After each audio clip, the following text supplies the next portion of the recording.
प्यारे बच्चों, नमस्कार। आज की कक्षा में आपका स्वागत है। आज हम पढ़ने वाले हैं जो है तुमुन प्रत्यय। आज हम पढ़ेंगे तुमुन प्रत्यय। और इससे पहले हमने जो है तुमुन प्रत्यय, इससे पहले की कक्षाओं में हमने जो है कत्वा प्रत्यय और लेप प्रत्यय का प्रयोग अच्छी प्रकार से पढ़ लिया और जो है उसको समझ लिया। और इससे पहले जो बच्चे अपने चैनल पर नए हैं वो अपने चैनल को सब्सक्राइब अवश्य कर लें और साथ में बेल आइकन का जो बटन होता है उसको आप प्रेस कर दें ताकि जब भी नई वीडियो डले तो आपके पास उसका नोटिफिकेशन पहुंच जाए।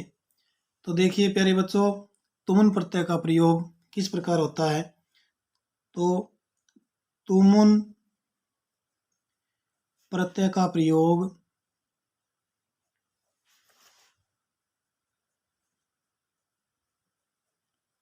जैसे कत्वा प्रत्यय का प्रयोग करके अर्थ में हुआ था, लेप का भी करके अर्थ में, तो तुमुन प्रत्यय का प्रयोग के लिए अर्थ में होता है।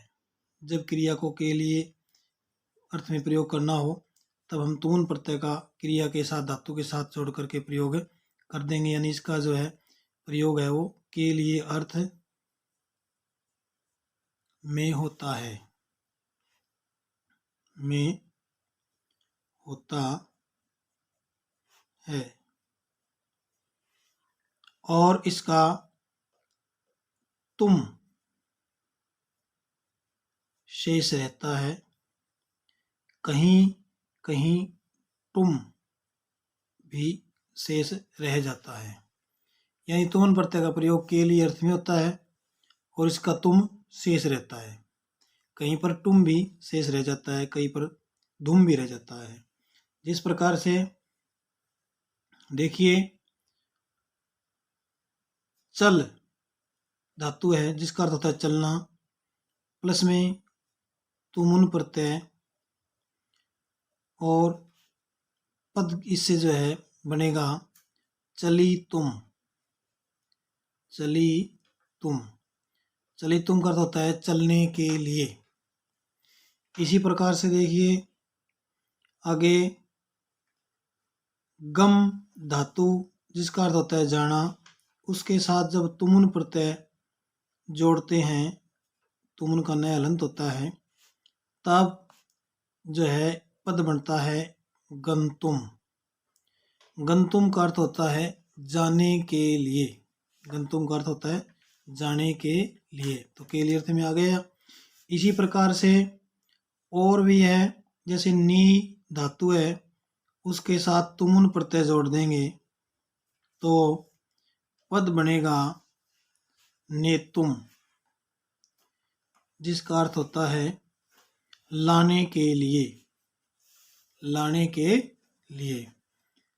इसी प्रकार से पठ धातु से जब तुमुन प्रत्यय जोड़ेंगे तो तुमुन प्रत्यय युक्त जो पद बनेगा वो बनेगा पठी तुम। पठी तुम का अर्थ होता है पढ़ने के लिए। इसी प्रकार से खाद, खाद का अर्थ होता है खाने, अर्थ में इस धातु का प्रयोग होता है और इसके साथ जब तुमुन प्रत्यय जोड़ देंगे तो इसका जो है पद बनेगा खादी तुम। खादी तुम, जिसका अर्थ होता है खाने के लिए।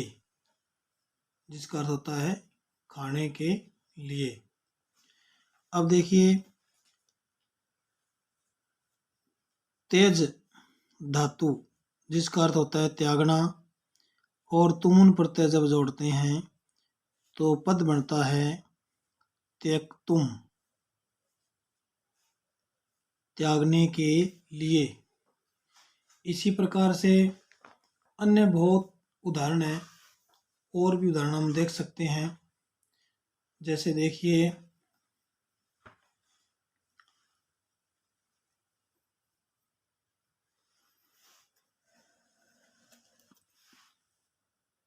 दृश्य प्लस तुमुन प्रत्यय युक्त पद बनता है जो है ये द्रष्टुम, इसमें टुम जुड़ा है, यानी इसका टुम जुड़ेगा। यहाँ पर मैंने बताया था आपको कहीं कहीं टुम विशेष रहता है, जुड़ता है।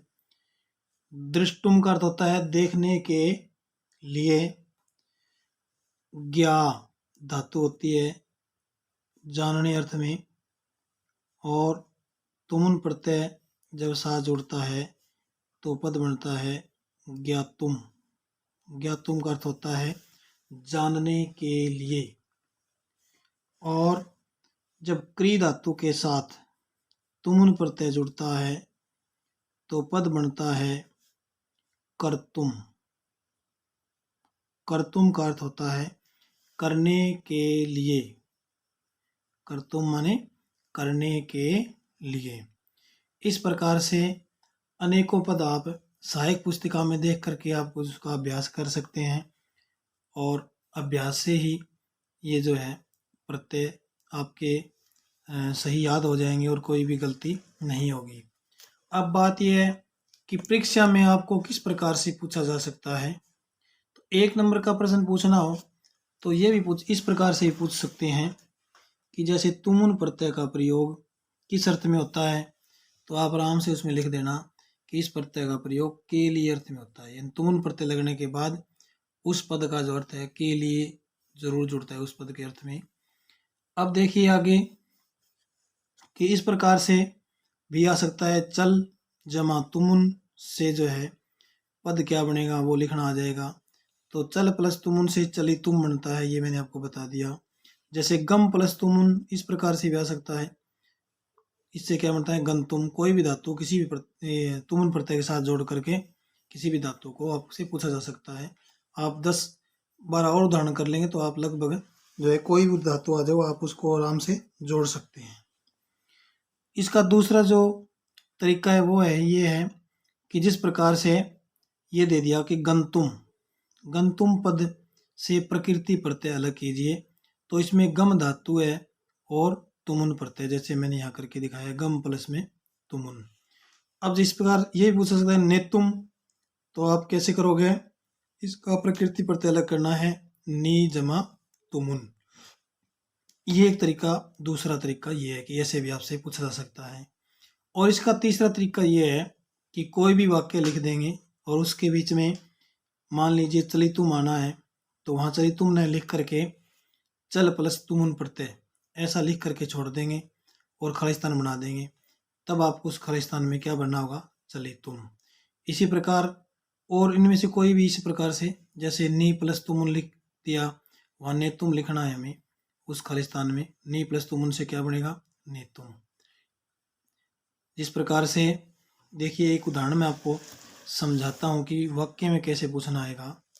जैसे बालका बच्चे, विद्यालयम विद्यालय में,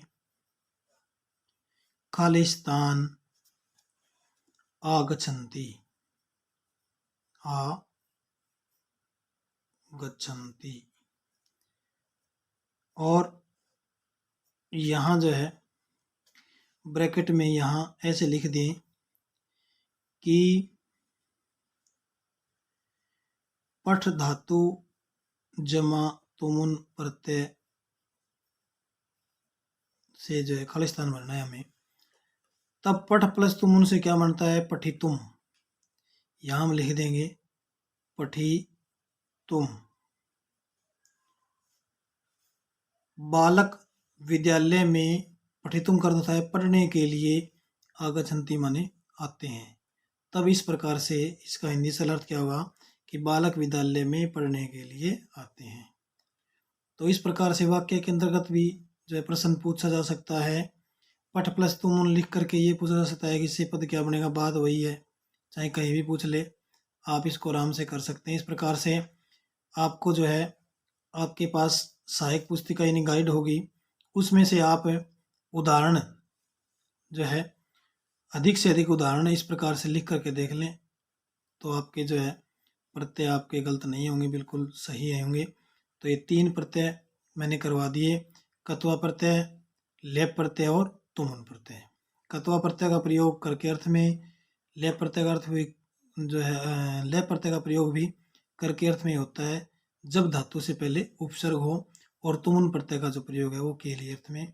ये आपके रिवीजन इस प्रकार से आप याद कर लेना, पेपर में इसी प्रकार से आएगा। धन्यवाद।